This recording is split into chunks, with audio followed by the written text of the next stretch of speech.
Mbola ny sampana fampananam-baovao hatrany sy nomitsika ny tokantranao amin'ny alalan'ny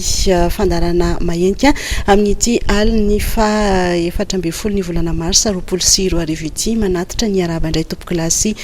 tompovavy ary dia manasanao ampanajana anaraka n'izay fandarana mahenika izay fanadihadiana iray lehibe no entinanao ao anatin'ity fandarana ity resaka aditan izay mitranga ny maro voyangy nobaboy ny fitsarana ary natao lavanty ho fanorena trosa ny tany mirefy 7,000 hektara ao amin'ny lemaky marovoay trosa tsy voalohany fanjakana malagasy ary dia nobabe ny orinasa fifabe nandritra ny 270 taona ny orinasa somia vondrona akisona izay tompotrosa iandy no nahazo ny tany tamin'ny lavanty sahiran-tsaina ny tatsapam-bolovary ary dia nilaza fa tsy afaka niaro ny tany izay tafiditra tao anatin'ny tany natao lavanty tany izay nambarany mpambolovary fa efa indroa no nandoavan'izy ireo vola nanomboka tamin'ny taona 1990 no niakatra teny amin'ny fitsarana ity raha ity izany hoe efa naharitra 17 taona teny amin'ny fitsarana izay ady izay ny alohan'ny didim-pitsarana nambaboana sy ny nanaovana lavanty azy aiza ho aiza ny raharaha arinona no tranga eny fotony amin'izao fotoana izao rahantsika ny fanadihadiana miaraka amin'ny namana fa Andriamanarivo.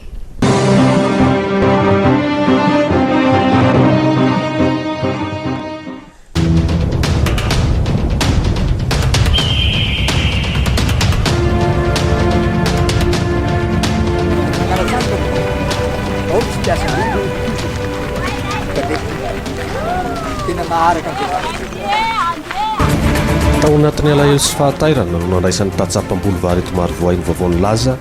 fa nobaboina ary lafo natao lavanta ny tany izay novolen'izy ireo. Tanimbary mirefy 7,000 hektara ary mamelona olona maherin'ny 5,000 sy ray alina ato anatin'ny lemaka marovoay. Tsisy resaka tsisy dinika anie zany fa zahay anie mipetraka amin'ny tanàna eny fa plaky efa mipetraka fa atao lavanty ny taninareo no mahataitra anay. Ireo sy fifabendro niady fa le taninay olainy somia. Maro ohatsy anao ha mafa tsisy zany tsisy loatra zany. Tsy nalony trosan'ny fanarahany tamin'ny kompania Marseillaise de Madagascar tamin'ny taona 1770 ny fanjakana malagasy. Nitory tamin'ny alalan'ny orinasa somia ny tompotrosa. Namoaka didiny fitsarana nogazana ny fananan'ny orinasa fifabe ary natao lavanty ho fanomera-trosa. Tafiditra tao anatin'izany ny tanimbary izay efa niveloman'ny tatsasin'ny tarana ny tao anatin'ny 70 taona. Ty misy tanimbary ty zany? Tanimbary ngeda be misy ty any 1300 hektara. 1300 hektara? Ngeda be io. Ny 12 septambra 2024 no natao ampahibe maso tany amin'ny fitsarana tany Mahajanga ny lavanty. Namidy ny fitsarana tamin'ny orinasa somia mivantana ireo tany miisa 120. Déclaré adjudicataire d'office ny orinasa somia tamin'io fotoana io. 13 novambra 2024 raha mbola tao anatin'ny fanomanana ny ady iarovana ny tany teny amin'ny fitsarana ny mpambolovary eto marovoay dia nindaosy ny fahafatesana tampoka noho ny tsy fahazakana ny fahaverizan'ny taniny irandrea tsara fara Jean-Claude mpitahiry vola ao amin'ny coopérative Andoharanosoa ao Marovoay andrefana ary anisan'ny tantsaha nanana tanimbary tafiditra tao anatin'ilay 7,000 hektara natao lavanty. Konti zany amin'ny 10 amanao rano tsika fa zao tsika ozy andeha tanimbary vao maraina be rapitso sisy fa misy tany tsy hitany tsainao ozy amin'ilay faritra ny tany viditsika io izy dia eko izy tsy mahafantatra tsy marary ianao samy eo koa dia fanarany ny ateriko anaty ladosy fa tonga tany anaty ladosy tany dia za moa tsofoka anaty trano dia izy moa andehany dia eo amin'izay zafikely raiky zafikely zay zany miantsana bebe ahoana hoa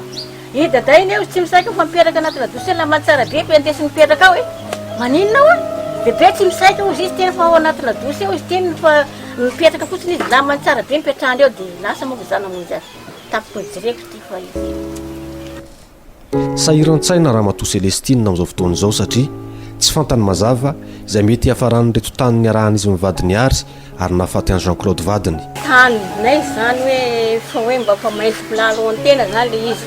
rehefa tonga ny tranga tampoka zany dia nanjary hoe tonga ny somia sy fifabe zany niady dia ohatrany hoe mitraika ty aminay vahoaka zany le izy dia ohatrany miezaka mafy zany le fanavadiako zany ohatrany tena ohatrany tafiditra anatin'ny eritreritra mihitsy zany le izy. Tsy azo ivarozana ny didina avoakan'ny fitsarana. Lasa ny orinasan'Andriamatoa Karl Bertil Akesson izay sady diplomaty consul honoraire ny Suède eto Madagasikara ny tany mirefy 7,000 hektara. Tsy mifanaraka amin'izany anefa ny zava-misy anifotony. Fa ny réalité misy ny réalité misy hatramin'izay ka hatramin'izao dia ireo fokon'olona ireo no mampiasa sy mivelona amin'ilay tany ary ireo olon'ireo azy dia efa tsy mihevitra ny tena ny olo-kafa intsony fa efa mihevitra azy ny tompon'ilay tany mihitsy. Tsy manana tany ny fifabe ho ny tantsaha. Fa ny fifabe ny tsy manana tany fa ny tantsaha ny manana ny tany. Tany ny mpamboly nakinina tamin'ny fifabe no nigazan'ny fitsarana ary nanefana ny trosa noho ny tompon'andraikitry ny fifabe. Tena marina aloha ampahany any ny forse tsy dia izay loatra hoe nampandraketina azy fotsiny zany hoe fitakana ny fizarana an'ilay tany izay ihany ny andraikitra ny fifabe fizarana ny tany an'ilay mpamboly. Tena misoratra ny fifabe ny tany fa natao zaraina ho amin'ny mpamboly fa natao hoe formalité administrative zany natao fisoratana tamin'ny fifabe any ny ampahany tany fa tena izy io tany io dia tan'ireo mpamboly reo dia zay nge natonga n'ilay coopérative actionnaire nanomboka tao amin'ny Comemay. Efa indronan-dovidy tany ny mpamboly vary nanomboka ny taona 427,000 ka hatramin'ny taona 5,700. Ny voalohany tamin'ny andron-dorinasa Comema mbola nitantana ny lemaka maro voay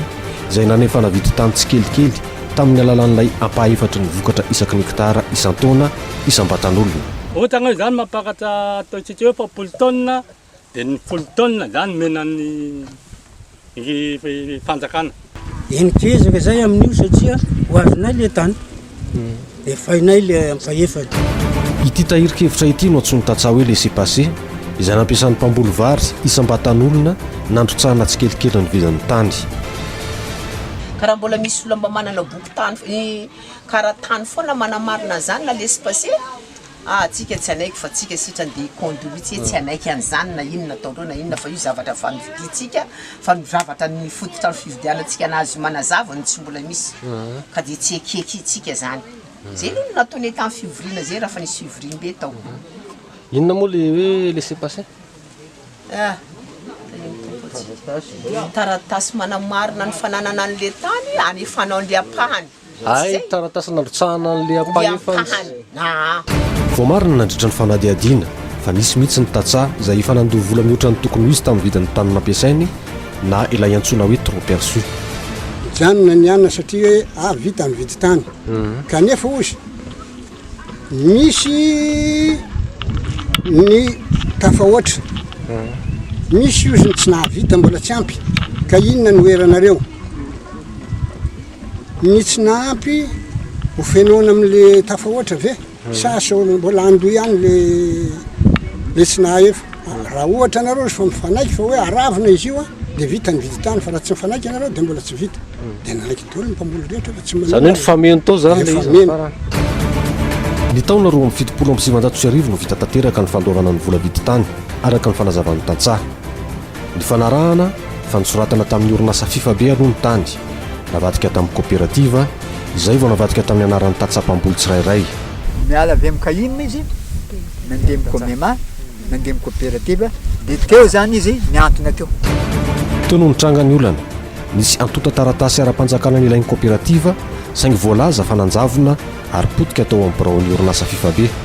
Letika miaraka amin'le fifabe tao zany le dossier-na coopérative dia eo zany ny tantsaha zany very hevitra io satria le président-na coopérative tamin'izany fotoana zany rehefa misy moa famperana de misy mifahafatisana de misy ny maty izy ireny de le atao fara amizay zany tsy manana document na de raiky ary isamborana an'izay zavatra zay fa de zay vo hitady document fa tsy ilay hitady. Nandofa ny roany nivity tany ho an'ny tanimbariny izay efa lasa mivity tamin'ny taona 2017 indray ny Tatsa ny taona 2019. Vahaolana naroso ny fanjakana malagasy mba hanafainganana ny famondrana ny tany amin'ny anaran'ny Tatsa ary hanamorana ny famoahana titre zany. Noferana ho 2 alina ariary isaky ny hektara ny vidiny, prix symbolique izay nisokajiana ho saram-panavahana. Mivoaka moa ny avy any taratasy hoe atao zay fanarahanareo a fa kosa ny mpamboly tsy maintsy mandray anjara andraisana anjara dia zany hoe le vity tany olo tsy alotsony a fa ny saram-panavahana no alohanareo. Tamin'ny 20 zao no tena nahatsapako tena farany efa nisy le fanomezana titre sy ny tsatobato ho an'ireo zay ho anay Tantsaha zay efa tena navita ny fikarakarana ny fifampividianana na ny famindrana ny titre ho an'ny tsirairay ho anay Tantsaha zany. Taoriana ny hoetsika nataon'ny fanjakana io dia voamarina ary hita maso ny fisian'ny taratasy fanakem-pamarotana mitambatra na acte de vente collectif izay nahitana anarana Tantsaha marobe. Io zao raha voaka daholo acte de vente mety avy de maharako fanlemako satria misy hoe 7 ambizato zao ty. Tsy nandrenesam-peo mihitsy ny avy eo anivon'ny sampanaramosahana ny fananantany eo Marovoay nandritra ity fanadihadiana ity. Nilaza ny Tantsaha fa misy boki-tany nogiazan'ny sampanarahana fananantany ary nanaovana fitakimbola tamin'izy ireo ny famoahana izany. Nametraka fitoriana requête en tierce opposition ny fikambanan'ny mpamboly vary avy amin'ny commune 5 any Marovoay mba ho fiarovana ny taniny. Toeram-pambolena 4 amin'ireo 12 natao lavanto ny voakasika izany. Ny 10 décembre 2022 nandefa ilay antsoina hoe sommation interpellative tamin'ny lehiben'ny sampanarahana fananantany eo Marovoay ny mpisolo vavan'ny mpamboly momba ireo boki-tany izay nambaran'ny Tantsaha fanogiazana ary natao fangalam-bola tamin'izy ireo. Toy izao ny votoatan'ilay sommation interpellative. Marina ve fa nisy dossier d'acquisition ato aminareo nataon'ireo Tantsaha mpamboly amin'ireto commune 5 ireto: Ambolomody, Manarasandry, Antanimasaka, Ankaboka, Marovoay ville izay tokony hanaovanareo boky titre foncier. Raha eny, maninona no mbola tsy avoakanareo? Toy izao kosa ny valiteny an-tsoratra nataon'ny tompon'andraikitry ny sampandarahana fananantany eo Marovoay momba izany. Eny, misy ato tokoa ireo dossier izay nataon'ireo Tantsaha mpamboly amin'ireo commune 5 izay voalaza ireo. Efa nanomboka tamin'ny andron'ny fifabe ireo procédure de morcellement ireo. Ho an'izay Tantsaha izay navita acte de vente tany amin'ny fifabe ihany sy izay natonga dossier taty aminay ihany no efa vitanay ato ny titre rehetra. Efa nisy fotoana izahay tamin'ny taona 2014 nanao annonce tany amin'ny radio mba hatongavan'ireo Tantsaha aty aminay fa tsy tonga izy ireo ka amin'izao ireo dossier ireo dia mbola miandry azy ireo ato. Manaiky ny sampandarahana fananantany eto Marovoay araka izany fa misy ny tany efa vita soratra amin'ny Tantsaha ary misy ihany koa ny andalam-pikarakarana. Araky ny taratasinady sy ny fitoriana natao amin'ny Tantsaha dia ireto ireo titre 4 tafiditra ao anatin'ilay 7 hektara. Golbe ao Marovoay atsimo efa vita tsatobato mitambatra ary miandro fivoahan'ny titre mirefy 500 hektara.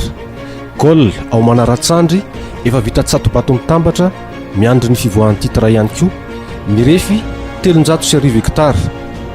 Grande Garnière ao Marovoay andrefana efa nampiasain'ny Tantsaha ary nazahoana alalana tamin'ny fifabe efa misy ihany koa ny taratasy fampivarotana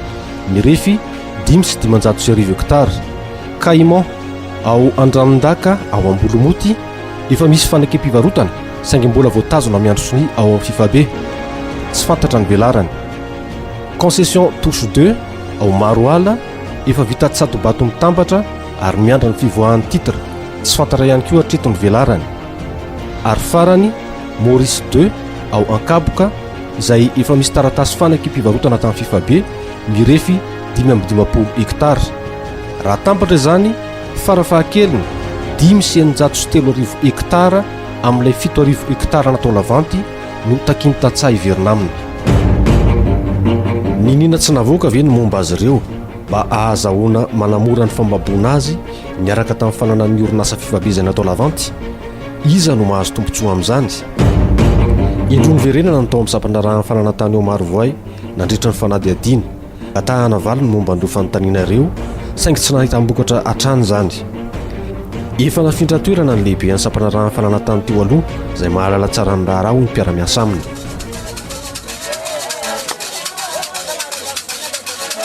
ny volana jona 2024 dia efa nitondra mpiara-miombana antoka aminy sy ny avy amin'ny bankrano fitsidiana ifotony ny avy amin'ny orinasa somia hoy ny tantsa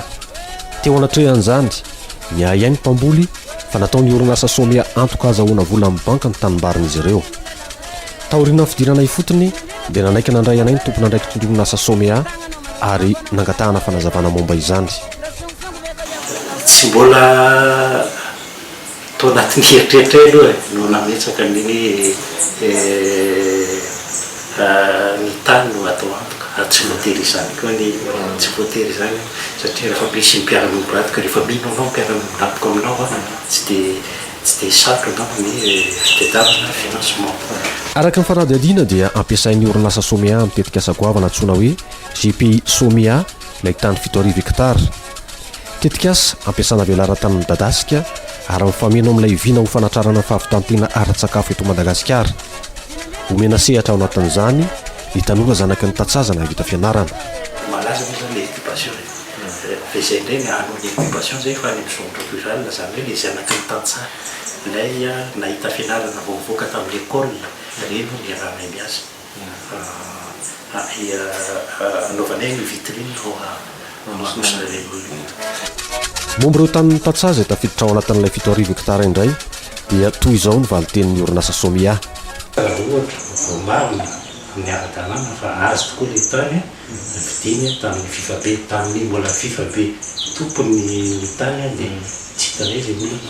tsy mipesany zay olona manana acte de vente ara-dalàna fifa be zany dia tafiditra ao anatin'izay efa samy tena manana titre mihitsy ao no mety masivana petraky ny organisation ny masivana zany dia asehoany amin'ny mpiofo ray manontolo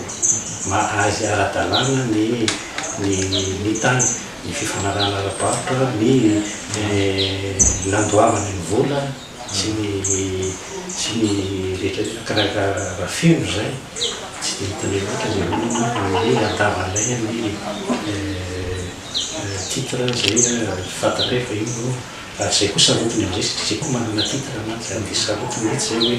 alao ny tompony tany tena tompony no soratra amin'ny titre na tsy sanatry hoe zavatra tsy manohitra ny fampandrosoana sy ny fiaraha-miasa amin'ny mpandrarany tatsaha eto maro voay hoy izy ireo saingy mitaky ny zony amerinana amin'ny taniny izay efa indronandoavan'ny vidi tany nanomboka ny taona 720 ka hatramin'ny taona 20 ary ny tamin'ny taona 20 hanjakana zany tokony manana volonté politique ny français hoe inona marina ny atao satria tsy mandroso mihitsy le makany maro boe raha tsy voava io resaka sécurisation foncière hoe iza marina tokony tany satria reo olona reo fa 3e génération nge reo mamboleo reo e fa mieritreritra mihitsy izy fa izy ny tokony tany ary fa fantany tamin'ny ray beny hoe i tany io dia efa voalotsika ny volan'io zavatra tianay dia vita cadastre sy titre aminay mpamboly tatsa zay niainatra amizay hatramin'izay depuis 1947 ka zao fotoana zao vita titre sy cadastre aminay ny tany zay vao mahazo miara-miasa amizay olo tonga ao satria fitandreo zany le olo nampanantena ny filoham-pirenena malagasy Andry Nirina Rajoelina tao manaratsandra maro voay ny 10 desambra 2024 raha mbola kandida filoham-pirenena nanao fampelezakevitra ny tenany fa ovahana ny olan'ny fifa be ary averina amin'ny tatsa ny tany lasan'ny orinasa somia le velo ranona taonao miverina amin'ny tompony hitany izay alahany somia rehefa anao tonga eo mifanaraka tsara atsika tany amanara-tsanjy mifanaraka atsika tany akazomborona fa zaho zao no mifampiresaka taminao tany fa hoe matokisa nareo anatin'ny distrika maro voay fa miverina aminareo ny taninareo volana desambra 2024 fotoana nanaovana amin'ny fanady adiny efa 12 volana teo amin'ny fitondrana Andriamatoa Andry Nirina Rajoelina mbola mitaky ny anatanterahany fampanantenana nataony ny mpamboly vary eto maro voay ary mangataka ny idina ny jery fotony ny zava-misy vatany vary tsy mahavita taona no anjara lovany bila karety karaha atrosano mandany androny tinakaretsy sapanian tsinjony tsara fany afarany tekisy faro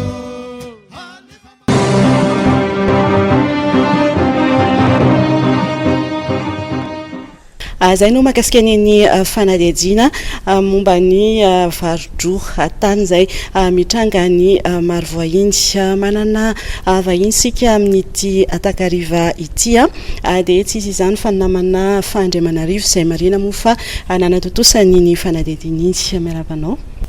miaraba ny volasoa dia miaraba ny mpijery rehetrarehetra ihany koa mpanaraka ny fandarana mahenika sy mpanaraka ny matv. Ye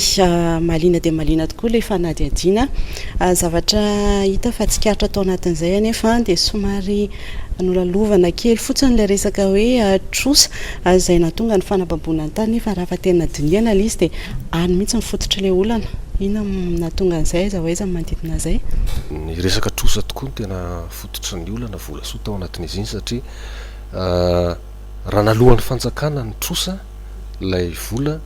dia tsy tonga tany amin'ny fambaboana tany izay nefara tamin'ny fanaovana lavanty ary dia tsy nisy ihany koa ny disadisa rehetrarehetra. Ny safidy tao anatin'ity fanadihadiana ity dia norona kokoa tany amin'ny resaka tany isika hoe inona ny zava-mitranga nahoana ny niaina ny tatsaha an'izany zavatra rehetrarehetra izany satria araky ny voalaza teo fotoana lavalava ihany no ny akaran'ity raharaha ity teny anivon'ny fitsarana nanomboka tamin'ny taona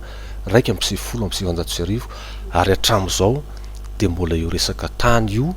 no atao hoe mampisy tsy fitoviana tady tokanga amin'ireo mpisehatra izay tokony hanana anjara biriky feno anatin'ny fampandrosoana zany lemako maro voa izany. Inona tokoa moa no mikasika an'io trosa io dia mamela ianao somary varapatra kely satria raha anazava mikasika ny trosa isika dia tsy maintsy ivirina kely ao anatin'ny tantaran'ny lemako maro voay sy ny momba ireo orinasa izay ny fandimby tao ny tantana lemako maro voay ary misy amin'izy ireo ny voatonona tao anatin'ny fanadihadiana teo tahaka ny Komema, ny Fifabe ary ny orinasa Somia amin'izao fotoana izao. Nandritra ny andron'ny fanjanahantany dia ny orinasa anankiray antsoina hoe CAIM raha tsy diso Compagnie Agricole Industrielle de Madagascar izay tsy iza fa karazana filiale rantsan'ny Compagnie Marseillaise de Madagascar no ny tantana ny lemaky maro voay nandritran'izay fanjanahantany zay. Nanomboka taty amin'ny taona 3.790 telo taona taoriana nazahoantsika ny fahaleovantena dia nisy toejavatra ara-toekarena ny tranga maromaro teto indrindra tany amin'ny lemako maro voay sy ny manodidina azy. Nanomboka mipoitra ohatra nisy ampirina hafa akoatra ny resaka vary ny voly ambaibo izany hoe antanety tahaka ny voly industrial amin'ny asy na vovondandihazo ozy tsika. Rehefa mipoitra izay dia nanomboka niparitaka ny olona izay mpila ravinahitra nanao asa momba ny vary nanomboka ny ena zany ny hery famokarana teo ampelatana ny orinasa izay nitantana ny lemako maro voay. Fa ankoatr'izay ihany koa teo amin'ny tantara dia tamin'io taona 3.790 io nanomboka nipoitra teraka tsikelikely ny coopérative ny tatsapam-bolo vary malagasy tany maro voay. Tao maro voay natao anatin'ny fanjanahantany izy tsy tena nisy endrika hoe ilay fanjanahantany mafibe fa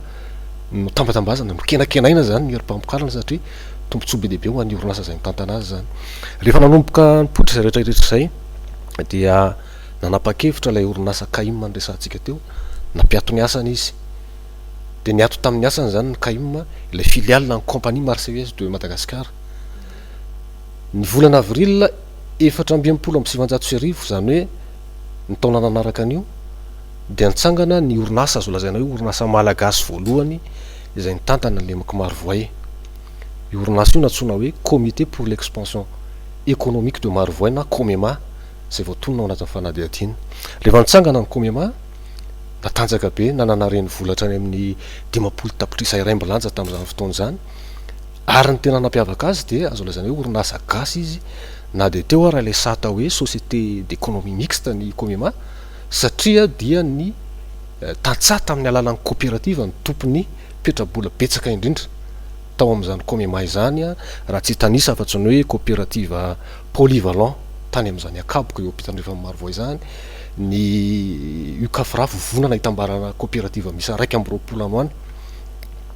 Rehefa tafapetraka io orinasa io dia ny fanaraka ny andaniny sy ny ankilany fa ho amidy amin'ny orinasa Komema zany andray fitantanana ny fanana ny orinasa kaim teo zany nanomboka io tantarana trosa io rehefa fanaraka ny rotota tamin'ny taona 470 dia nisy ny fifanarahana ara-barotra natao raha ny antotantaratasy hita sy ny tahirikevitra hita nandritra fanadihadiana dia misy tahirikevitra anankiray milaza fa nisy acte de vente enregistré légalement tao mahajanga tamin'ny 1 décembre 470 ary mitanisa amin'ny antsipiriany ny momba andro fanana ny orinasa kaim izay namidy tamin'ny komema ireo ny fanarahana tao anatin'izay fa hoe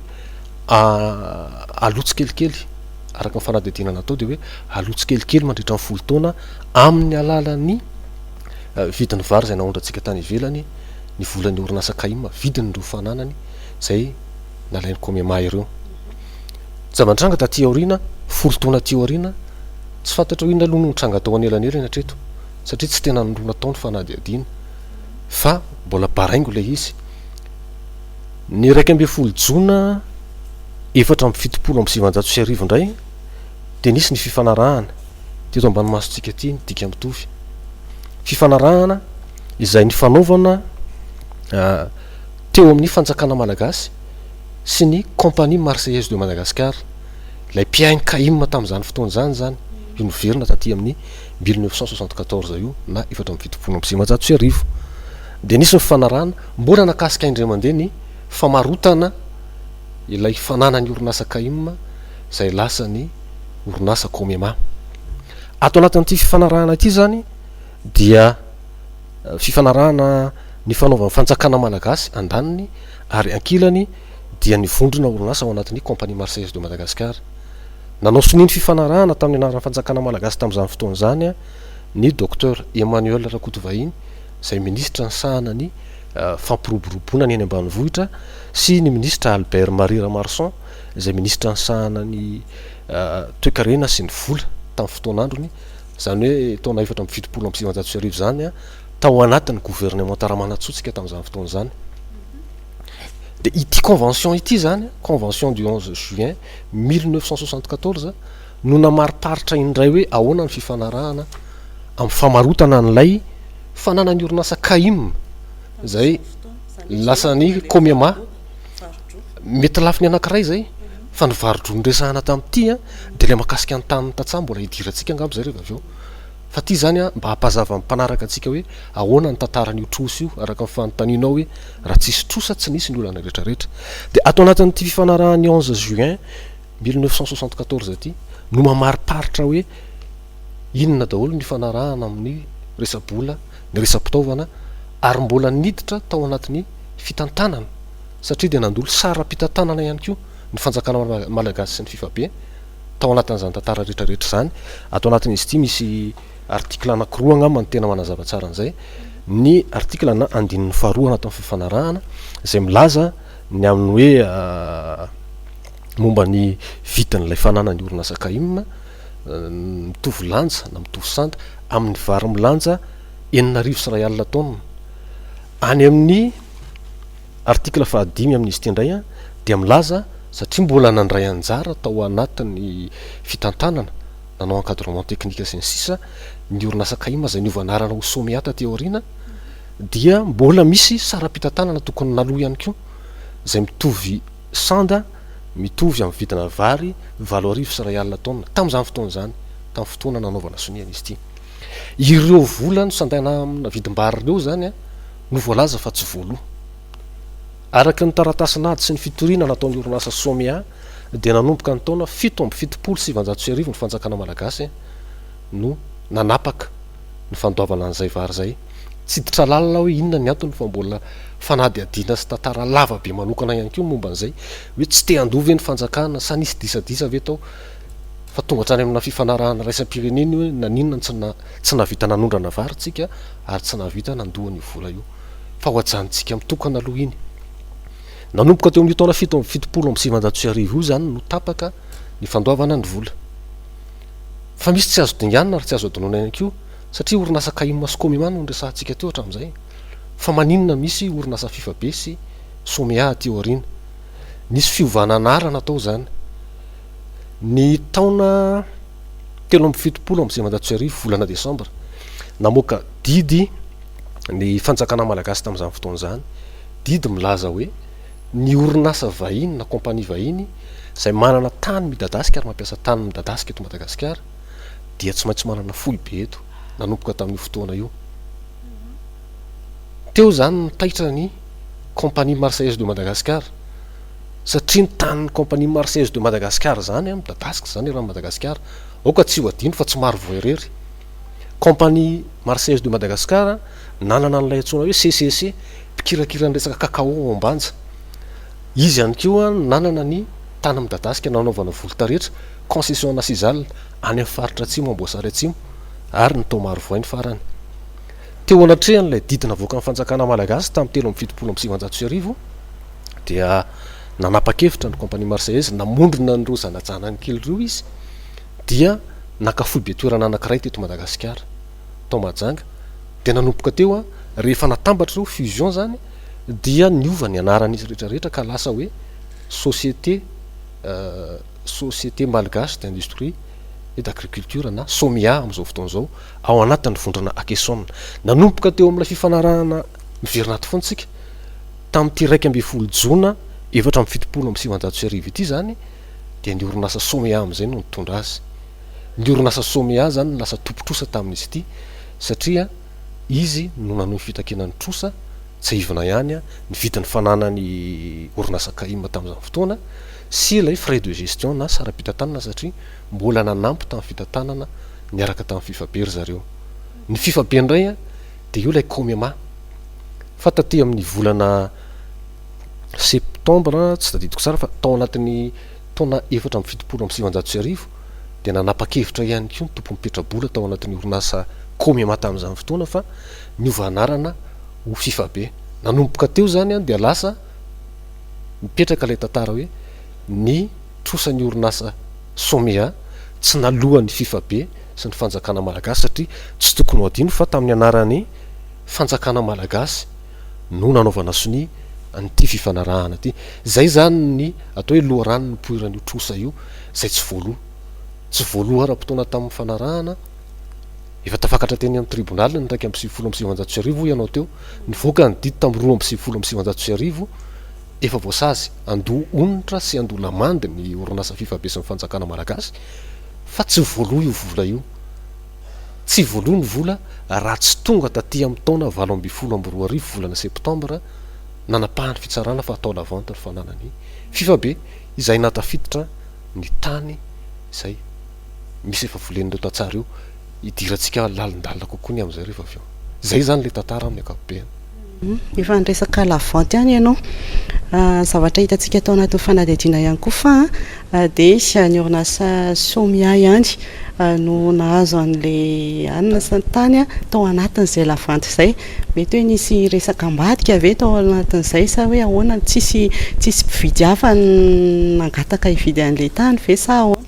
Manahirana be io fanontaniana napetraka ao io satria zao tsy hanao rery ny nametraka fa be dia be ny lasa saina hoe fa nahoana no ny orinasa SOMIA zay tompotrosa ihany mbola nahazo ny lavanty. Raha mijery fijery ivelany amin'ny masona olon-tsotra dia tonga dia alaim-panahy mihitsy eritreritra hoe misy zavatra tsy mazava zany. Fa atao anatin'ny fanadihadiana dia niresahana tokoa io nandritra ny fionana tamin'ny vadin-tany na ny huissier de justice izay nanakina ny orinasa SOMIA ny fikarakarana ny lavanty satria ny lavanty ataony amin'ny tribunal toureny dia misy dingana maro be mihitsy arahana fa nahoana tokoa moa ny hoe ny orinasa SOMIA ihany zay tompotrosa no mbola lasa nahazo an'ilay tany mirefy 7,000 hektara ngezangeza ihany zany. Raha tsika eto Antananarivo Makasary an-tsaina manana tanàna anankiray tsika eto hoe 67 hektara ny anarany dia rehefa nanao kajikajy tsotsotra alohan'ny akarantsika menadaty eto dia raha kajikajiana zany dia inefatra amby zato ohatran'ny 67 hektara anoany zany tany 7,000 hektara zany hoe raha misy tanàna zato ohatran'ny 67 hektara na efatra amby zato mety ifanahatsahana amina Antananarivo renivohitra ray manontolo hoe ajanontsika iny fonoteny kely iny fa tao anatin'ity raharaha ity ny resaka lavanty dia tsy vao tamin'iny volana septambra 7 amby 10 amby 2 iny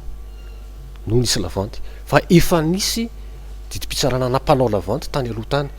tamin'ny volana décembre jerevantsika kely mba tsy ahadiso amin'ny zavatra tenenina misy filazana lavanty a ty zany karazana tahirikevitra namboariny tatsaha ity nirakitra miprofo teo am-pelantanany akoatran'izay nikaroantsika manokana tao anatin'ny fanadadiana ty voalaza ato ty zao ty le hoe talohan'le tamin'ny 2024 ty filazana lavanty apahibe maso ny tany nobabona ny fanatrosa ho lasan'izay say ambony indrindra sy misondrotra farany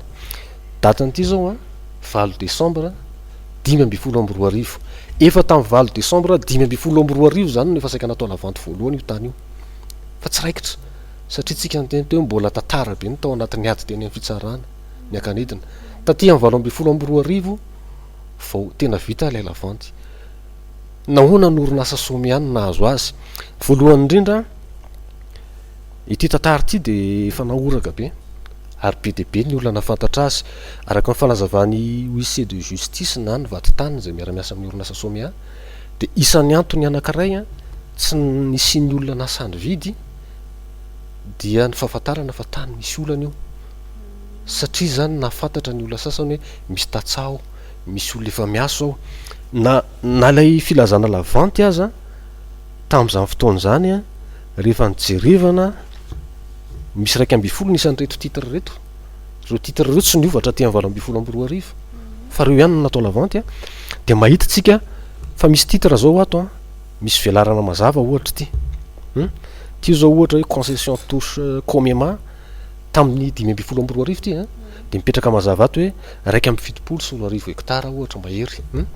fa ato ihany ko tany atao lavanty a fa tsy fantatra ny velarany ny abeny mbora ho faritana ao arinany fanavahana azy ahitana ny valatanimbary io ihany koa zany de antony anankiray nampisalasala ampividy satria andeha hividy hanonona vidiny izy satria voalaza eo ho an'izay samy sondrotra farany ahoana moa ny ahafahan'ny olona mahazo antoka hoe tany manahoana io tsy fantatra ny velarany reo zany a de isan'ny antony na tonga hoe tsy de nisy na vitsy ny mpividina feny fepetra sany faninana tao anatin'le izy vokatra zay taty amin'ny 2024 tsy niovy reto titre reto fa nytao anatiny araka ny cahier de charge mino fa eto ambany masontsika ihany ko ny cahier de charge tamin'ilay lavanty tamin'ny taona 2024 de voalaza ato momba n'ireo titre 240 reo tsisy niovy izy io araka reto hitantsika mianadaha reto ato zao ny hoe non sanction préliminaire de milaza izy ato misy titre 240 fa rehefa nyvakina indray ty raha mitaha amin'ilay saika natao tamin'ny 2024 de lasa ny tombo nisan'ireo tany zay hoe tsy fantatra ny velarany fa mbola andrasana ao arinany fanavahana dikan'izany de tsotra varotra anaty ambiaty izy ny malagasy anatrika lavanty ianao vola soa hividy tany any maro voany atondehanao fa tsy fantatrao mazava aloha hoe 4 hektara marina ny mety efarany io nefa ianao ampiasa vola antony anankiray a na tonga an'ilay hoe tsy de narisika ny olona vokatra izay zavatra zay araka ny tenin'ilay vatitany tao anatin'ny fanadihadiana de hoe déclaré adjudicataire d'office zany hoe namidy ny fitsarana mivantana tamin'ny tompotrosa zay tsy iza fa andriamato Carl Bertil Laquesson flotale général ny orinasa Somia zay fantatra amin'ny andraikitra afako eto amintsika mahadiplomate azy ny tany satria ny azy orinasa amin'ny maha orinasa azy manana trosa izy zoany ary zay zo zay no nitakiny teny amin'ny fitsarana de lasan'le izy manahirana tokoa mandinika azy mety mbola tsy ampazavany rehetrarehetra ary zany fa mety eritreritra hoe fanahoana tokoa moa tany atao lavanta nahoana ny tsy navana satria zay le niresahantsika tao anatin'ny fanadihadiana hoe misy teboka manjavozavo maromaro tao anatin'izy io indrindra momba n'ireo tany ny tantsaha zay efa vita titre kanefa tafiditra tao ihany toy izany keo ny tany efa eo an-dalan'ny fanaovana tsatobato sy ny famaritana azy nefa mbola tafiditra ihany toy izany koa ny tany efa nanana acte de vente ara-dalàna nefa de mbola ary mbola tafiditra tao ary nahatonga ny tao hoe tsy vitivikevitra sy mampafana ny raharaha tany maro voay zay ngamba ny azoko amalina azy hoe izay ny antony anankiray azo lazaina hoe lasa ny orinasa Somia ihany sady tompotrosa izy no nahazo ny tany tao anatin'ny lavanty efa tafiditra ao anatin'izay raharaza ihany koa tsy azo tsy jerena ny fisian'ireo tantsaha izay very tany ao anatin'ity famarotana fisian'ny trosa sy ny rehetrarehetra ity ianao nidina teny an-toerana anao fanadihadiana manaona kosa ny fahitanao an'izay hoe fiatraika an'izay toedrara zay amin'ireo tantsaha ireo manaona ny lafiny fampandrosoana ifotony mihitsy. Amin'ny fiainan-tantsaha manokana nisy ampahana fiainan'olona ny tanterina tao anatin'ny fanadihadiana, ampahana fiainan'olona izay hoe tena tafalatsaka lalina tao an-tsaina tao anaty mihitsy ilay zavatra nitranga, satria rehefa miresaka amin'ny marovoay ange tsika dia vary zany resaka fampandrosoana moa tsika inona ny fiatraikany fa zanaka ny marovoay satria tany ampianarana nampianarana fa marovoay no sopotra faharoa amin'ny mpamoaka bary eto Madagasikara dia ny andro hoe tanàna misy rehefa oatsainao hoe misy vary be tabe ao tambary be tsy voatery zany fa nanendriky ny tanàna raha zany mba hoe olona manambola an'io zany fa rehefa tonga ao ianao dia miala tsiny ampon'ny marovoay raha miteny an'izany fa diso fanantenana kely raha tsy teny afa-tsy ny fa raha tsy ny fotodrafitra asan'ny lalana ao tampo-tanàna nefa tanàna malaza ho sopotra eto Madagasikara sopotra faharoa zay endrik'izay fotsiny dia efa ahafahana milaza hoe manana olana fampandrosoana marovoay fa rehefa miresaka marovoay isika hoe aty eo dia tanimbary vary zany no fiveloman'ny olona taremarika vitsivitsy tao anatin'ny fanadihadiana ny 90 isanjaton'ny tany azo ivelomana ao marovoay tanimbary avokoa, ny 20 ka hatramin'ny 90 isanjaton'ny mponina ao marovoay mpamboly vary avokoa, ny 20 isanjaton'ny karama sy ny vola miditra isam-pianakaviana ao marovoay vola avy amin'ny famokaram-bary, ny dikany ny tanimbary ny fototry ny fiariana ary aina io amin'ny tantsaha nahoana niteraka fiatraikany mihitsy zany zavatra rehetrarehetra zany akoatran'ilay efa nitanterina tao anatin'ny fanadihadiana dia mitebitebitsaina aloha mipetraka manahy ny olona hoe ho very ny taninay ho voaroka amin'ny tany hoe zahay fa ny somia moa tao anaty fanadihadiana ny orinasa dia efa niteny hoe tsy mametraka olana ry zareo amin'ny fanavahana an'io tany io fa raha manana mporofo marina tokoa ny tantsaha eo ampelantanany zay efa nentintsika tao anatin'ny fanadihadiana ihany koa hoe misy ve le acte de vente, misy ve ny taratasy manamarina fandrotsahana vola, misy ve ny titre dia manaiky ny somia hoe hamerina ny tany amin'ny tantsaha fampandrosoana manahoana ozy ianao amin'izao fotoana izao dia azo laizana ohatrany hoe somary miantona ny toedrara fa taorianan'ilay lavanty nisy an'ity taratasy ity datany 20 avril 2024 taratasy nalefa n'Andriamatoa Karl Bertil Lakeson flou tale général eo anivon'ny orinasa somia nalefa ho an'ny tantsaha ao marovoay ity zany mety ahafahana mijery hoe mety hisirika ihany sa tsy hisirika ny fiaraha-miasa satria hoe vao mijery amin'ny marovoay ianao dia mahita hoe resy amin'ny marovoay zany amin'izao fotoana izao ny milina fiariana rano manondraka tanimbary tsy misy mandeha ny antoerana amin'izao fotoana izao fantahina mipetraka hoe ho vitan'ny tantsaha samirery ve sy ny ampipo tena marina hoe zono ny manana ny taniny fa ny ampipotsika ve sy ny ampipo malagasy tianana tany malagasy afaka mahavita samirery an'izay alao tao fantahina mipetraka zay fa tsisy affirmation eto akory dia ity taratasy ity nalefa n'Andriamatoa flotale général ny orinasa somia tany amin'ny tantsaha taorianan'ilay lavanty zany satria datany 20 avril 2024 zany hoe fa taty aorianan'ilay lavanty tamin'ny 2024 dia taratasy mampafantatra ny anaovana tetikasa anankiray antsoina hoe GPI somia any marovoay tetikasa izay raha jireny izy io dia mifameno amin'ilay vy napetraka mpitondra amin'izao fotoana izao hoe fiazahana mamboly ao anaty velaran-tany midadasika mba ahafahana manatratra n'ilay hoe fahafitatena ara-tsakafo dikany tsy vitana tantsaha samirery fa tsy maintsy misy fiaraha-miombona antoka ao saingy ny fifampitokisana no efa simba n'ilay raharaha tany teo ka manahirana be eo marovoay ny fotoatan'ity taratasy ity dia zao tsy ovakeko manontolo angamba satria sao dia mandany fotoana be tsika fa ampahany ato zany misy ampahana tany mantsy efa lasa misoratra amin'ny somia amin'izao taorianan'ny lavanty fa misy ampahany mbola mampifanoolana io dia milaza mazava ny flotale général ny somia ato hoe concernant les terrains titrés au nom de la somia amin'ny teny frantsay moa ty taratasy ity je décide et confirme de n'exclure aucun paysan zany hoe manamafy amin'ity taratasy ity ny orinasa somia amin'ny alalan'ny flotale généralny fa tsy androka tantsaha izy satria ny orinasa somia tsy afaka anao an'io asa io samyrery ihany ko raha ho atao zany fa tsy maintsy iara iasa mitatsaha izy de eo no mitranga ny olana satria ny tatsaha am'izao fotoana zao indrindra reo mahatsiaro hoe voatohitohina ny zoana amin'ny fananany tany de manangambovina mihitsy milaza hoe raha ny orinasa somia de tsy afaka iara iasa satria zahay efa voavitaka andre mandeha ho ny tatsaha fa raha orinasa hafa de tonga afa saingy soraty aminay aloha ny taninay io olana fananantany io zany volasoana io za hoe olana tena fosotra anankiray goavana fampandrosoana amin'ny maro voay antaona maro tsy nety voava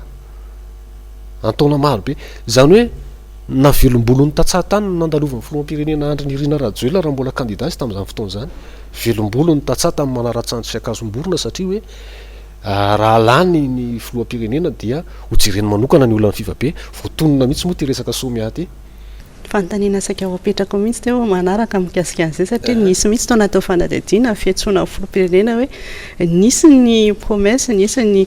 fanomezan-toko nomenao anay hoe raha lany ianao de zao nisy ary nizahana nentina tao ny fijoroana vavolombelony olona ny ona taminy de navoaka tao ihany ko ireo sombony mbola hita satria nisy sombony efa tsy hitantsony fa voafafa angamba tamin'ny publication zay natao makasika an'izay fampanantenana izay tsy hoe ratsy le izy fa zava-dehibe